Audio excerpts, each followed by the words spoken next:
आज के लिए प्रेम सूत्र है।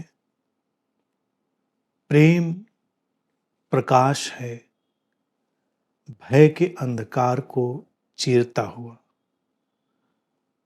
सारे अहंकार को मिटाता हुआ, वो सब आकारों का आकार है।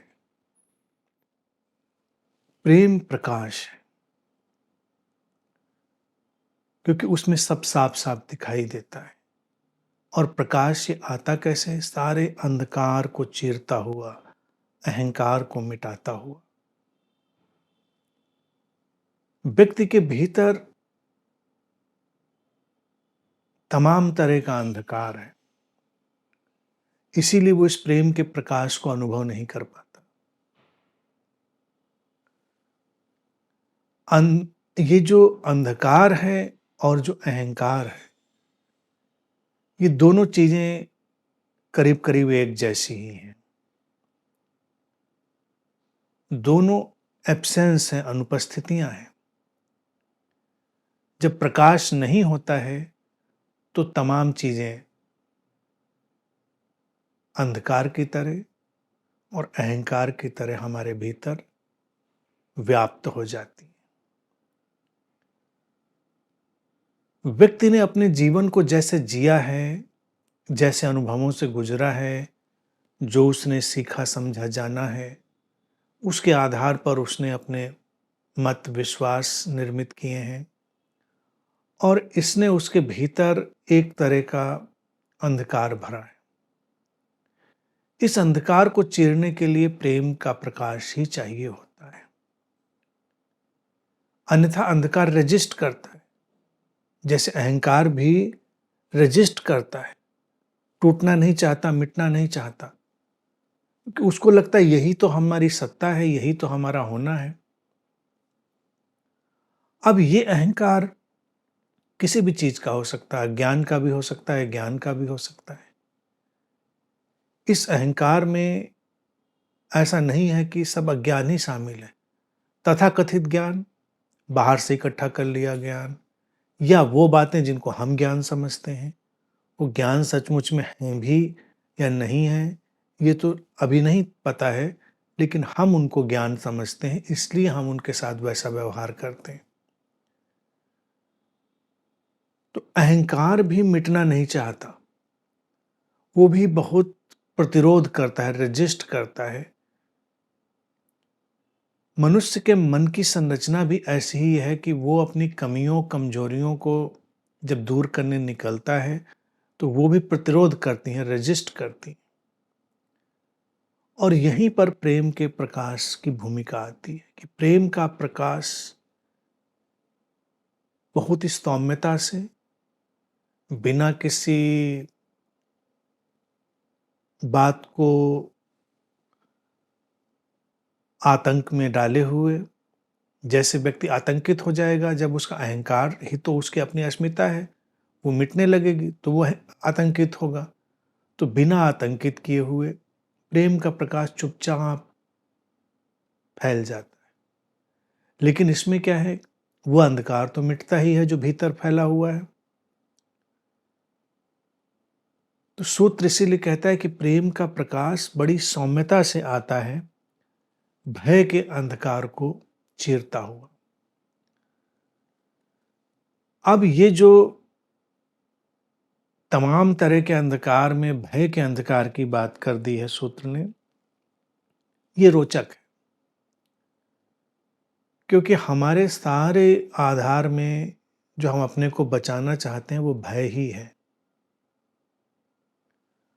हर व्यक्ति देखा जाए अपने अहंकार को और अपनी अस्मिता को बचाए रखने में निरंतर संघर्ष करता है, बहुत भय से कांपता रहता है और भय के कारण ही प्रतिक्रिया करता है।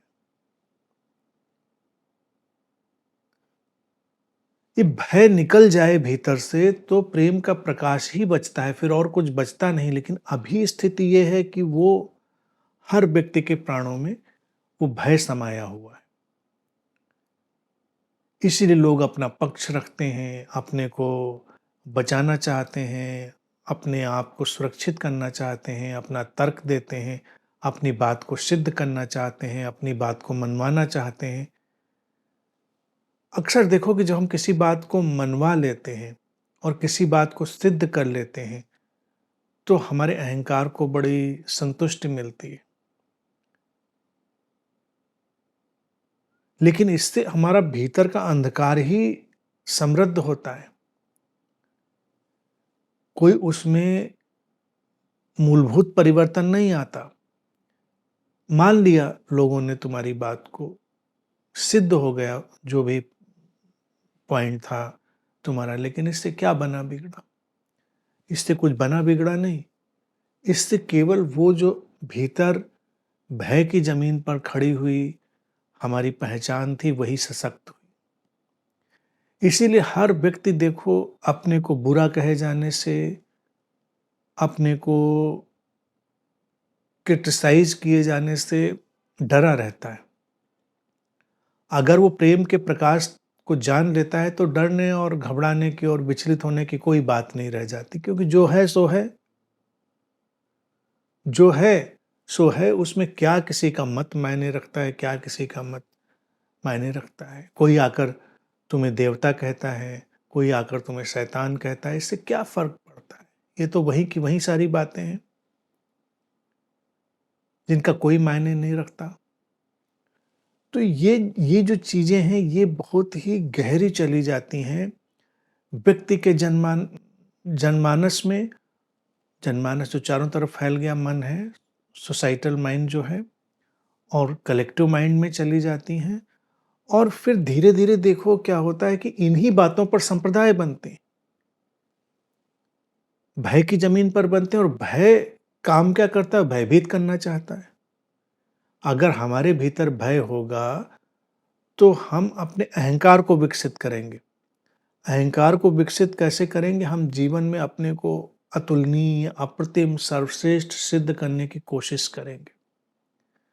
फिर इसी पर जब कल्ट बनते हैं, धर्म बनते हैं संगठित, तो वो अपने धर्म को, अपने धर्म की किताबों को, अपने धर्म के प्रतीकों को, अपने धर्म गुरुओं को, उनके नेताओं को जो उनको प्रतिनिधित्व करते हैं, वो प्रतिनिधि, वो संदेशवाहक, उन सबको वो सर्वोत्तम और श्रेष्ठ सिद्ध करना चाहते हैं। फिर आप उन पर बात नहीं कर सकते। ये प्रेम के प्रकाश में आई हुई बात तो हो नहीं सकती। इसीलिए धर्म और कल्ट संगठित जो भी हो जाते हैं, वो प्रेम की कितनी भी बात करें, अंत उसका रक्तपात पर ही होता है। अंत उसका हिंसा पर ही होता है, क्योंकि प्रेम नहीं है। संगठित धर्मों में देखिए क्या वायरस पकड़ जाता है।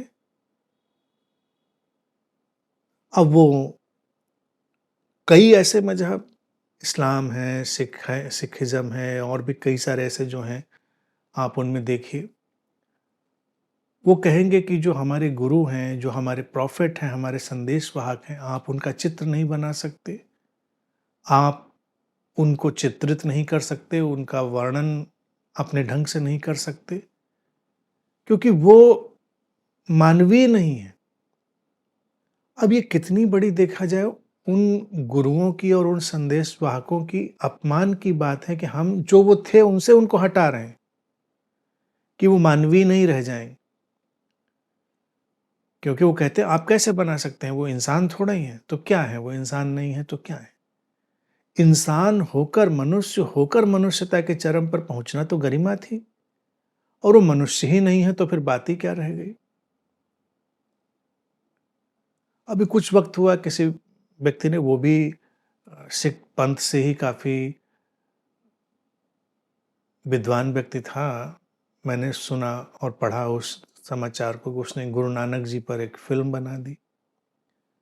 बहुत विरोध हुआ कि गुरु नानक जी को उसमें चित्रित कैसे कर दिया, गुरु नानक जी का अभिनय कैसे करवा दिया। तो उसको फिर वो सब हटाना पड़ा सीन, और एक प्रकाश का पुंज दिखाना पड़ा कि गुरु नानक की जगह पर एक प्रकाश का पुंज है।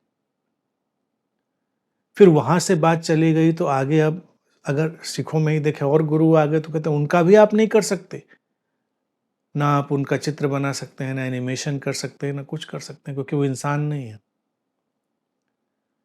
अब ये क्या उनकी प्रशंसा है, और बाकी इस्लाम वगैरह में तो ये वायरस ही है, या उनका अपमान है?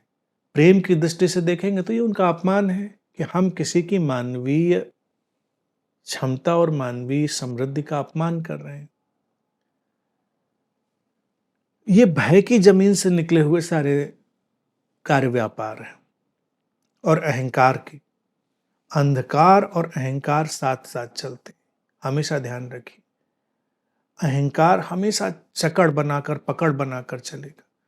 अहंकार तो इस कदर होता है कि आप एक टिप्पणी भी कर दें किसी की उस मान्यता या धारणा को लेकर, तुरंत वो टूट फूट कर बिखर जाता है और प्रतिक्रिया पर आमादा हो जाता है। प्रेम प्रतिक्रिया नहीं करता। प्रेम में हम तमाम चीज़ों को स्वीकार करते हैं। प्रेम में हम लचीले होते हैं, नमनीय होते हैं, और प्रेम में हम जीवन की समग्रता को स्वीकार करते हैं। तो इसलिए वहाँ पर धारणाओं, मतों के जो अंधकार हैं वो नहीं होते, और उन पर खड़े अहंकार नहीं होते। अब सूत्र की जो आखिरी लाइन है वो भी इसी को बताती है कि वो सब आकारों का आकार है। प्रेम सब आकारों का आकार है, यानी कि सारे आकार उसी से निकलते हैं, सारा एक्सप्रेशन, अभिव्यक्तियां। तो आकारों का आकार क्या हो गया? निराकार हो गया। तो लोग जाना चाहते हैं आकारों के आकार में, जब वो कहते हैं कि आप आकार नहीं बना सकते, आकृति नहीं बना सकते, जो कल्ट्स कहते हैं कि आप चित्र नहीं बना सकते, तो वो इसीलिए क्योंकि वो बात तो शायद उनको किसी ने कान में डाली होगी कि वो आकारों का आकार है, लेकिन अब वो समझ तो पा नहीं रहे उस बात को कि आकारों का आकार है, निराकार है, तो हम कोई आकार बनने ही नहीं देंगे।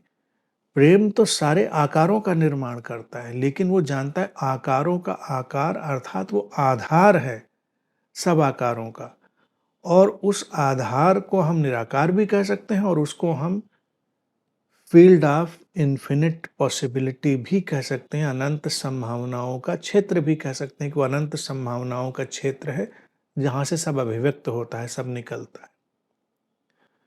तो प्रेम का आकारों से, आकृतियों से विरोध नहीं है, लेकिन वो प्रेम ही सब आकारों का आधार है, मूल रूप में वही है। इसीलिए हम जब प्रेम की बात पर आए तो आकार मायने नहीं रख जाते हमारे लिए। हमारे लिए शरीर, हमारे लिए रंग मायने नहीं रह जाते। हम प्रेम में जाएं तो हम प्रेम में किसी भी दिशा में बढ़ सकते हैं, बह सकते हैं, समृद्ध हो सकते हैं। आज धरती के इस कोने से लेकर उस कोने तक कोई भी मनुष्य किसी भी मनुष्य से प्रेम कर सकता है, लेकिन अगर वो अंधकार और अहंकार में घिरा होगा तो वो कहेगा इस मजहब का व्यक्ति इससे कैसे कर सकता है, वो उससे कैसे कर सकता है, ये छोटा आदमी है, ये बड़ा आदमी, ये कैसे कर सकता है। फिर हम तो मनुष्यों को छोड़कर पेड़ पौधे, पशु पक्षी, सारे प्राणी जगत को ही प्रेम कर लेते हैं, क्योंकि आकार मायने नहीं रखते। फिर आकार मायने नहीं रखते तो हम वस्तुओं से भी प्रेम कर लेते हैं, क्योंकि वो भी मायने नहीं रखते। क्या उनसे फर्क पड़ता है किसी भी अभिव्यक्ति से? तो प्रेम तो इतना व्यापक हो जाता है, इसीलिए वो आकारों का आकार है, आधार है, निराकार है। तो ये उसकी इंक्लूसिवनेस की बात है, ये उसके सर्व समावेशी स्वरूप की बात है। प्रेम में सब समाविष्ट हो जाता है, शामिल हो जाता है। तो इसीलिए प्रेम एक सौम्य प्रकाश की तरह हमको डराता नहीं, उसमें हमारी आंखें चौंधियाती नहीं, सौम्यता से आंखें खुली रहती हैं, और खुली आंखें ही धर्म का आधार है। बंद आंखें नहीं। बंद आंखों से अंधकार पनपता है, बंद आंखों से अहंकार पनपता है, और बंद आंखों से कल्ट पनपते हैं, बंद आंखों से कट्टरता पनपती है, बंद आंखों से सब कुछ होता है। प्रेम खुली आंख की यात्रा है। प्रेम जागरण का एक सफर है, जागरण की यात्रा है, और वो तभी है जब वो प्रकाश हो। उस प्रकाश में हम साथ-साथ चल पाते हैं।